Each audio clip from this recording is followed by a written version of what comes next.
The new, refreshed model of the Switch has finally started making its way to stores, and after finally grabbing one, I've been spending a lot of time comparing it to another fresh out of the box new, older version of the Nintendo Switch to see what exactly the differences between these two systems are.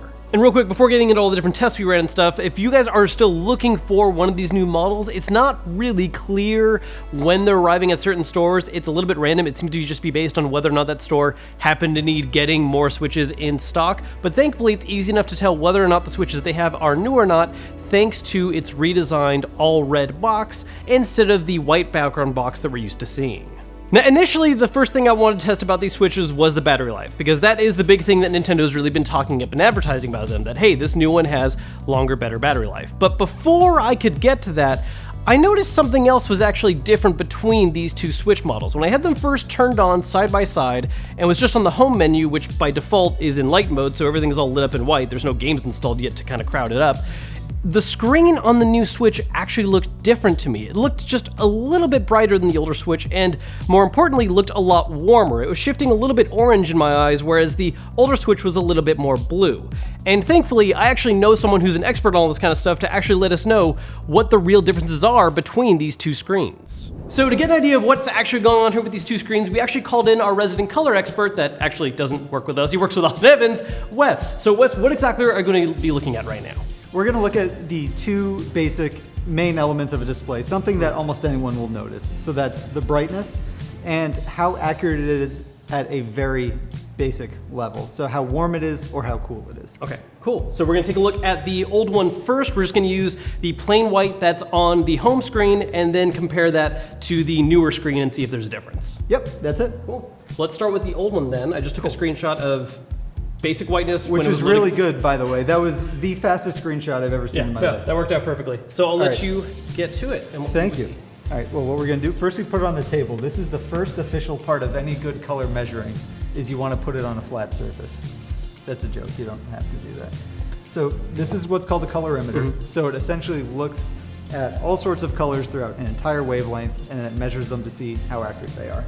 So what we're gonna do now is just give it a quick read. So here we go. So we can see that we are 291 nits on this unit. And that's on the old one. Okay, so let's go ahead and switch units, and we'll try it on the new one. The new one. Let me go ahead and set this up real quick. Make sure that our background still looks pretty by going back to Zelda. Beautiful. Okay, so same deal. Yep. Just the plain white screen I was able to get. Put it roughly in the center. So 291. So if it's brighter, it's going to be a bigger number. Yes. Pretty simple. All right. Look at that. Okay, now that is just straight up the brightness. So if the screen happens to also be warmer, that's not impacting it. It's just also just flat out brighter. Correct. And in the next test, we're going to actually look at that color temperature number. Awesome. But yeah, you were right. Congratulations. Now, in terms of differences, because it was what, 291 before? Yeah. How significant of that is? Like, it's about what, 30? It's minimal. But what I will say is that little bit is just enough to really make it visible in like daylight. Around the 300 number is what you usually see for a smartphone that starts to be sort of daylight viewable.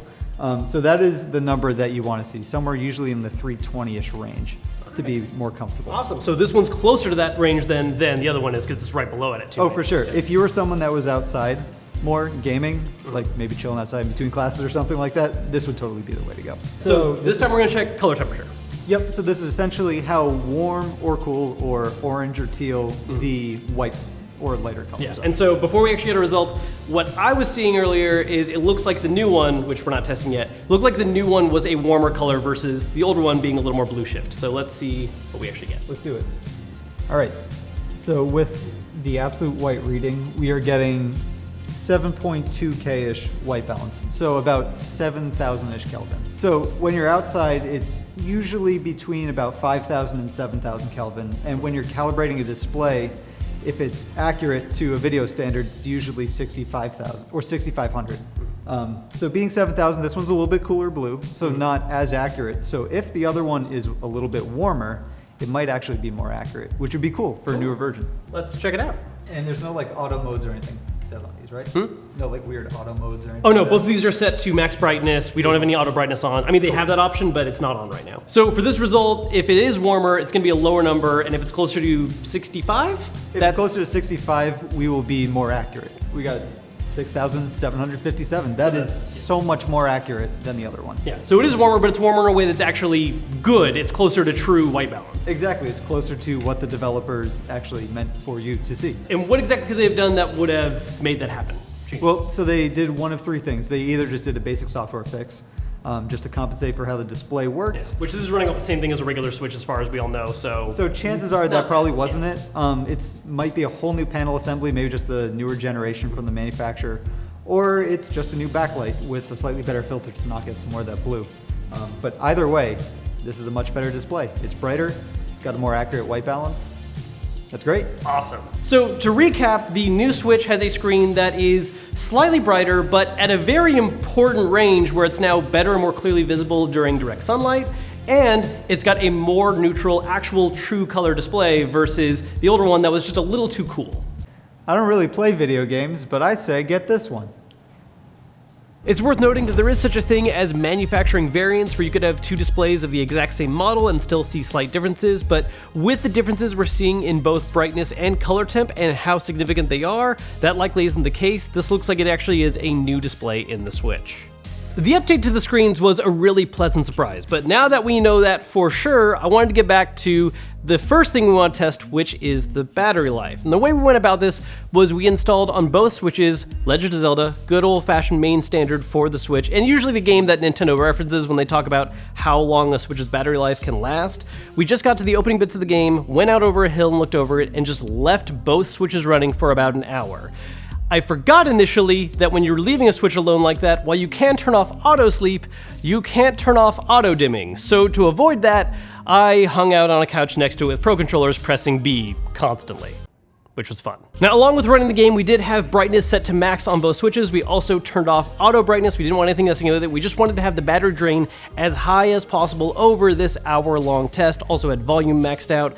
And after the first hour of running both these Switches on the same games in the same situations, we had the older Switch down to 62%, while the new Switch was at 74%. That's a 12% difference, which I realize if you just think about it like for that 1 hour, that doesn't sound like too much, but that's for 1 hour. That adds up every single hour after that. And in fact, on top of that test, well, that one was a little more rigorous and focused.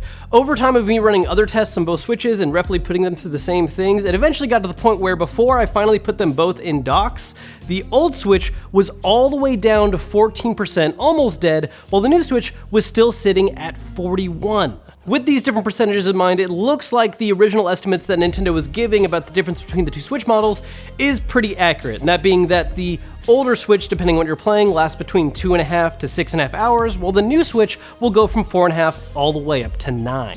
It's worth noting that as of right now, this is the model of the Switch that has the most battery life, including compared to the Switch Lite, which Nintendo themselves have said will have more battery life than the old Switch, but not as much as this one, which we are planning on covering the Switch Lite when it comes out and going in depth and doing comparisons just like this to see how that battery maintains, so make sure you subscribe so you don't miss out on that. Now, right after testing battery life, something else we wanted to test was how well both Switch models handle heat. And the way we did this was after doing that hour-long test of just running them for a long time, we played both Switches for a little bit just to make sure they were pushing the processing as much as we could, and then took a thermal camera to both of them. And there is a noticeable difference between how hot both get, with the new model being the cooler of the two. Now, when you have these Switches side by side with the thermal camera, you can see just by the coloration that there is a noticeable difference. And when you take a focused look at each one to see what temperatures they're pushing out, well, the new Switch was hanging somewhere in the high 90s, roughly around 97, 98, while the older Switch model was pushing up to 102 degrees. So that's a pretty significant difference of about 5 degrees. We also wanted to see how well these two systems would handle docked mode as well. So we set them up side by side, plugged them into the same TV that allows us to do split screen, which was super cool, and just running both of them for a long period of time and playing, and then taking the thermal camera to them side by side. Again, the new Switch dock looked like it's running cooler, which is really important. Because one of the problems that people were running into with the original run of Switches, myself included, is that the Switch gets very hot in the dock, and over time that can cause things like the plastic to warp a little bit, bend a tiny bit, and even cause cracking in some locations.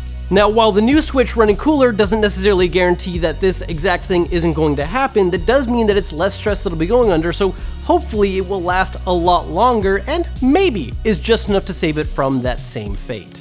One other thing that a lot of people were theorizing about the new Switch is whether or not we would see any difference in performance based on the fact that this new Switch remodel does also have a new processor. The fact that it has a new processor is undeniable. That is a thing that is in the Switch, but whether or not it actually impacts how it runs is up for debate.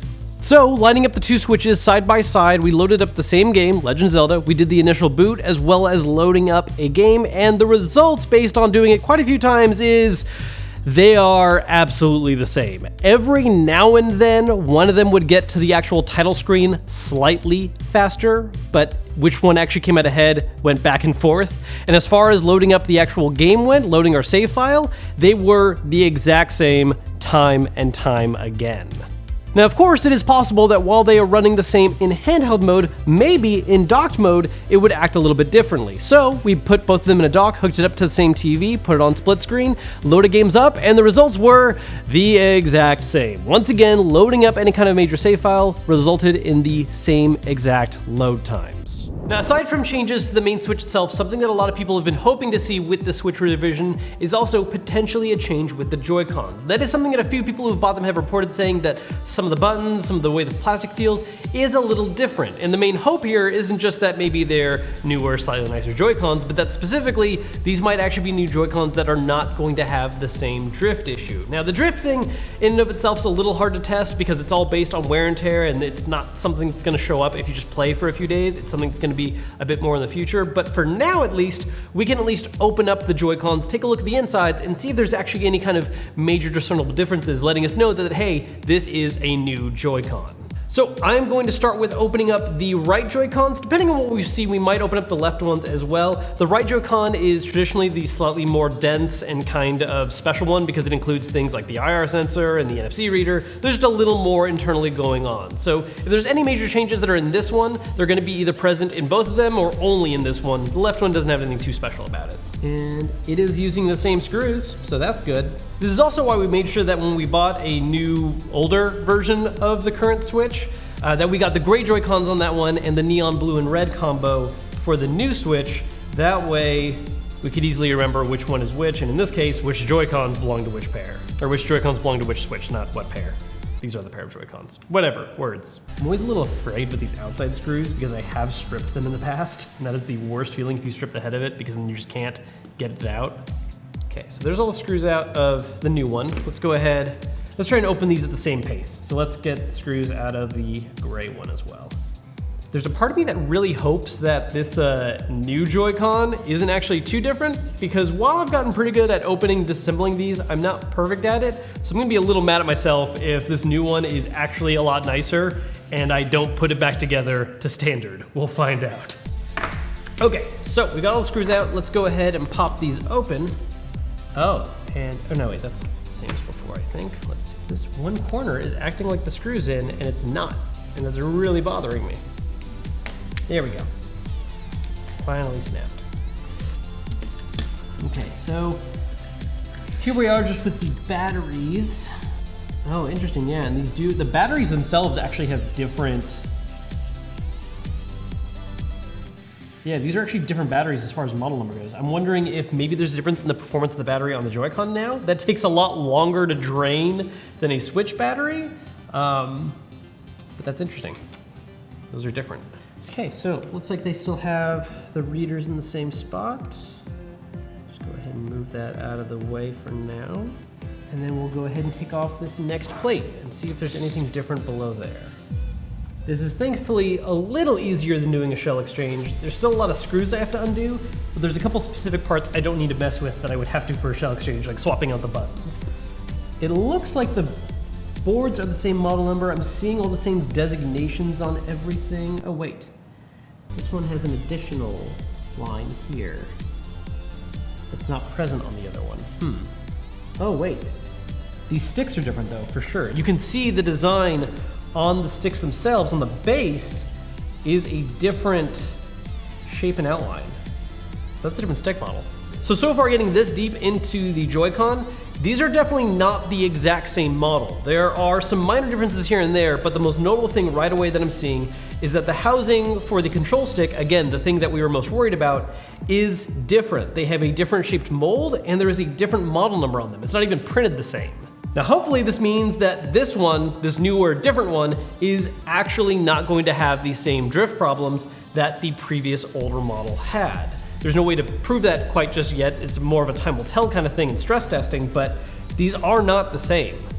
Yeah, normally it's better to remove this board first because of the way some of the pieces kind of sit, but I want to look at this stick, so I'm just getting these out right away. These are not the same stick module at all. They're designed to be similar. They're probably from the same manufacturer, but these are definitely two different models of the same design. Well, I think we got the main thing out of the way, which was finding out those are different sticks. But because I've come this far, I might as well remove the next board and just see if there's anything different about where the buttons connect or anything. Let's check it out. So you can see actually right here, there's a serial number on the board, and they are different for sure. So this is a different board. These are basically entirely new Joy-Con internals from the looks of it. I mean, obviously it's very similar and there's a lot of similar parts used, and I'm sure things like some of the buttons and some of the other parts like the rumble motors are the same. But the main board and the stick are definitely different parts.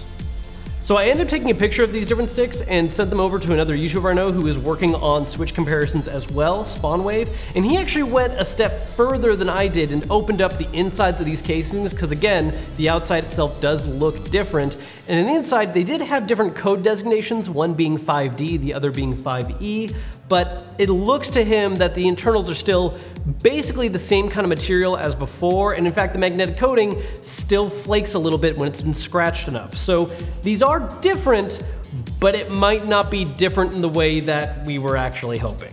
So I'm really curious what actually this might be impacting. It could just be a change of parts over time, but I'm curious if maybe this has impacted battery life in any way, if this has solved the stick drift issue, or maybe even impacted things like how good the motion detection works. But I think the main takeaway here is that these are new Joy-Cons. And that raises some really interesting questions for me because it makes me wonder, when exactly is this change taking place for ones sold separately? It makes sense that if you're buying them bundled with a Switch, at least based on this example right here, that if you buy one of the older Switch models, it's going to be that older model Joy-Con, and if you buy the new refreshed one, it'll have these new ones.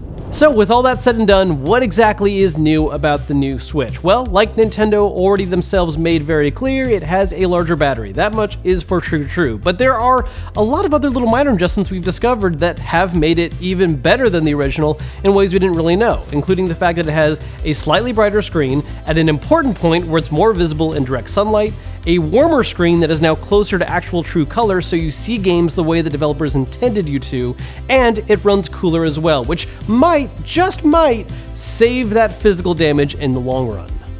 As for the things that people were hoping to see change, it looks like the load times are the same across both systems, and as for Joy-Con drift, we just don't know for sure yet. It does look like there are slightly different parts inside of these Joy-Cons. They are updated pieces, but it might be nothing more than just moving on to new designs and not actually anything that fixes that core issue. And when you get down to the internals of those sticks, they look basically the same and have the same kind of scratchable magnetic strips. They have a different designation, but it appears like it's still the same core part. Still, whether or not these changes could have an impact on Joy-Con drift, either solving it or at least making it not happen quite as quickly, there's just no way to know for sure right now, only time will tell. That one potential problem aside, it's pretty clear that in all the ways the new Switch is different from the original one, it is a flat-out upgrade. If you have not bought a Switch yet and you are thinking of buying one, absolutely make sure that when you do, you buy the one in the red box. You're going to have not only the better battery life, but it's going to run cooler, and it's going to have a better screen. As for if you already own a Switch, well, that all comes down to how much you're willing to pay to basically re-buy the system. It is a better version of it, but at the end of the day, you are still playing the same games. Of course, if you've had one since launch, and it has started falling apart like mine did, it's a pretty tempting offer.